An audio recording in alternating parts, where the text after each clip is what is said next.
Hi guys, it's me, Rosel Fishing, and welcome back to my channel. For today's video, tayo po ay muling nagpangalawang laot gamit yung aming lambat na 3 fly net. So come on guys, samahan nyo kami. Let's go!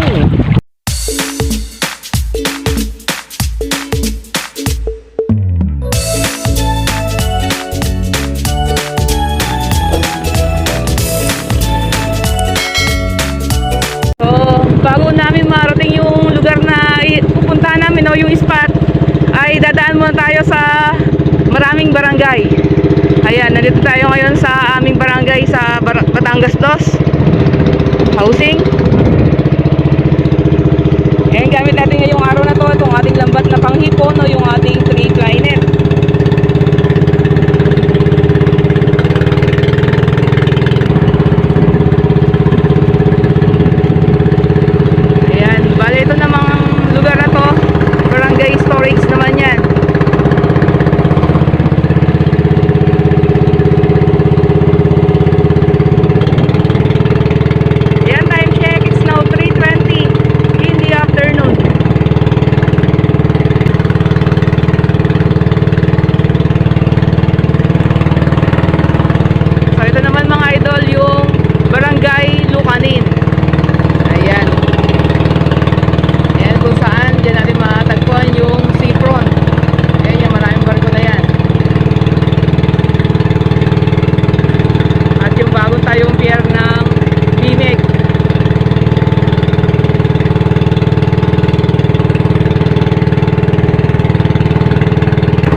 Yung bagong tayong pier ng San Miguel, ayan yung Bimig.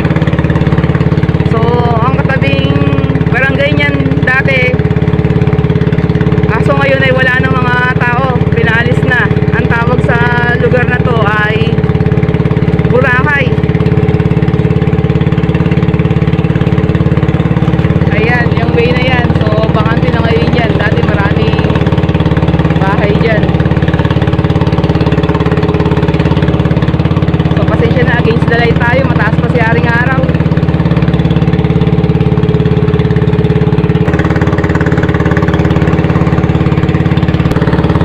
Ito naman yung bagong pier ng Seafront. Ayan, bali ang nakakasakop dyan ay Kapkabin na.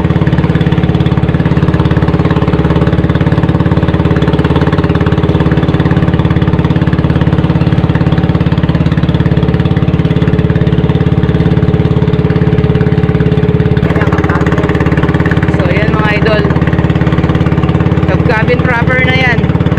So medyo malaki din yung sakop ng Cabin.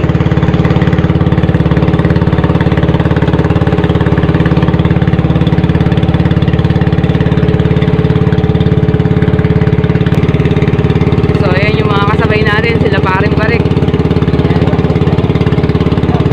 Ang homeboy natin yan, oh.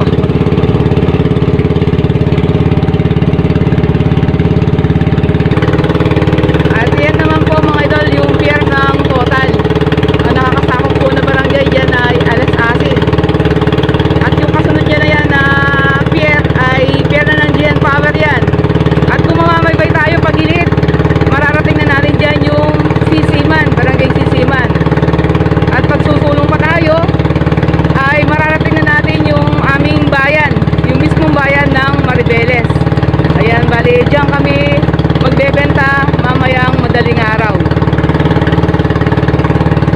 So good luck na lang sa atin kung makakatulog tayo dito sa bangka, pero siguradong puyatan to.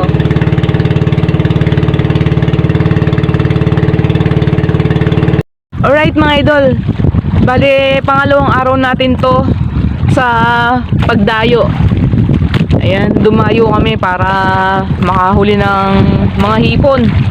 Dahil dun sa loob ng Manila Bay ay wala tayong salat na magandang huli dun. Kaya ito, pangalawang araw nga natin ngayon sa malayuang pangingisda. So pangalawang beses ko na rin to na na-experience. So far yung naging experience natin kahapon ay masasabi kong sulit pa rin. Kasi kung hindi tayo lumaot, wala tayong magiging ganung benta. benta. So naka almost 2,000 plus din po tayo. So kulang-kulang 3,000. Dahil kung sa bahay lang tayo nung araw na yun na hindi tayo magkakaroon ng ganong income. So very thankful sa blessings namin na-receive. Kaya tiyaga-tiyaga lang talaga at sipag. Dahil gaya niyan, malapit na naman matapos yung taong 2025. Sasalubong na naman tayo sa bagong taon 2026. Kaya kailangan talaga natin na iba yung sipag. Ayan, lalo na sa larangan ng pangingisda. Dahil kung hindi tayo magsisipag, wala talaga tayong possible na magiging income. Ayan, mamaya na lang po mga idol. So nakapag-arya na kami ng aming lambat. Time check is now 5:20 in the afternoon. So matagal na babaran to.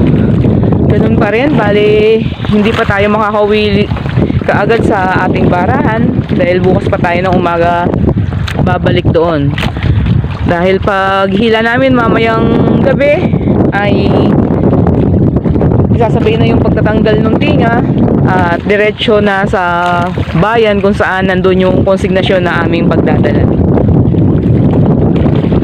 Alright mga idol, ayan, nakabara na tayo. So hindi nangyari yung plano natin na doon tayo magbibiyay sa bayan, sa konsignasyon doon. Gawa ng kakaunti lang yung nahuli natin. So instead na magpuyat tayo ay dumiretso na lang tayo umuwi. So dito na lang kami magbebenta sa pinagdadala namin dito sa lugar namin. Koy, ulam! Ayan oh. Ito, kahit pa paano ipampirito. Ito, papasok yan. Ha?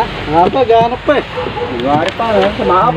Ayan yung mga huli namin. O, pampirito man lang eh. O, tulay. So ayan lang. Ayan, may yelo pa naman kami dala. Ayan, meron pang nahuli na shell. Ayan, anong tawag niyo ba mga idol sa lugar niyo yan, sa shell na yan? At anong luto ang masarap dyan? Ayan, hindi na tayo sasama kay Ocean na magbiyahe. I-update ko na lang kayo sa kinita natin. Sa magiging benta nung hipon natin na yan. Ayan. Kasi hipon lang yung papahilo natin. Hipon lang yan, ano. Ayan, yung mga samot natin. Ayan, pinamigay na lang natin na pang ulam. At yung iba ay may uwi tayong pang ulam natin. Ayan, oh. Meron naman tayong pang ulam. Dahil ko muna. Ibiyahin niya muna. So, itong ating lambat ay bukas na siguro natin yan na ayusin. Dahil alas 12 pasado na ng ating gabi. Ang dami nating bukalot. Ayan. So talagang nakaplano kasi na. Sige po, salamat din. Salamat. Ayan, nakaplano talaga kami na doon magbebenta tulad nung ginawa namin nung isang araw. Kaso nga pakaunti lang yung binigay sa atin ni Haring Dagat. At ayan, masarap naman yung ating iuwing pangulam. Ayan, makakatulog tayo ng maayos ngayong gabi. Grabe, bali ang tulog pa lang po natin ay almost 2 hours pa lang.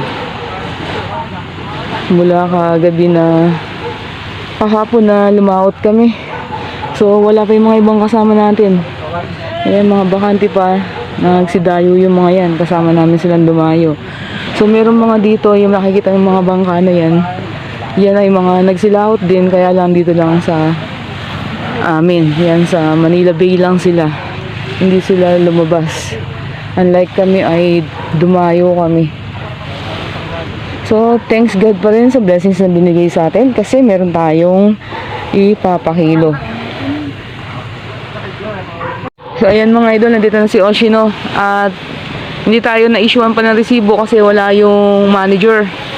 Pero naipakilo niya. Ilan han ang inabothan? Swahe, 2 kilo. Sunod yung bulik, siyam na guwit lang. Tingnan nyo mga idol. Dadalhin ba natin ng pagkalayo-layo yun sa gasolina palang papunta ron lugi na tayo. Ayan, minabuti na namin. Umuwi na lang kami. Ayan, ito talagang makakapagpahinga na tayo ng maayos. So iba talaga yung tulog ng gabi. Pakiramdam ko tuloy Nag-graveyard tayo. Ayan. Bawi na lang tayo ulit sa susunod. So, hindi maganda yung laman ng spot na nabagsakan ng lambat natin. So, ito po mga idol yung ating kinita kagabi. Talagang napaka-konti lang ng ating hinuli. So, yung plano namin na magbibiyahe kami sa bayan ng Maribeles at doon sa konsignasyon ipapakilo, ay minabuti na lang namin ni Oshino na umuwi na lang. At dito sa konsignasyon namin ito ibenta. Ayan, inabot kay Oshino yan kaninang umaga habang nag-aayos siya doon sa ating bangka. Ayan, na natanggap natin ay 1,000. So, free na natin yung 1 peso. So, masasabi kong sulit pa rin dahil hindi naman tayo masyadong napuyat. Nakatulog tayo ng maayos dito sa bahay. Unlike dun sa dayo, ay talagang sa umaga pa tayo makakatulog at kaunting oras na lang itutulog dahil kinabukasan. Ay dahil nung araw na yon ay mismong hapon ay lalaot din tayo. Ayan, talagang tiyaga-tiyaga lang talaga sa ganitong hanap buhay sa pangisdaan. Pero ganun pa man, napakagandang biyaya pa rin yung binigay sa atin ngayong araw na to. Hindi tayo umuwing walang huli. Masasabi kong blessed pa rin tayo dahil meron tayong pinahili. Ayan, kung bago ka po dito sa aming munting channel at gusto mo mga fishing content na aming na-upload, maaari lamang pong pakipindot ang subscribe button sa ibaba ng aming video at huwag kalimutang i-click ang notification bell para ma-update ka sa mga bagong videos na aming ina-upload. So, bye for now. Thanks for watching and see you to our next video. Thank you. Bye-bye.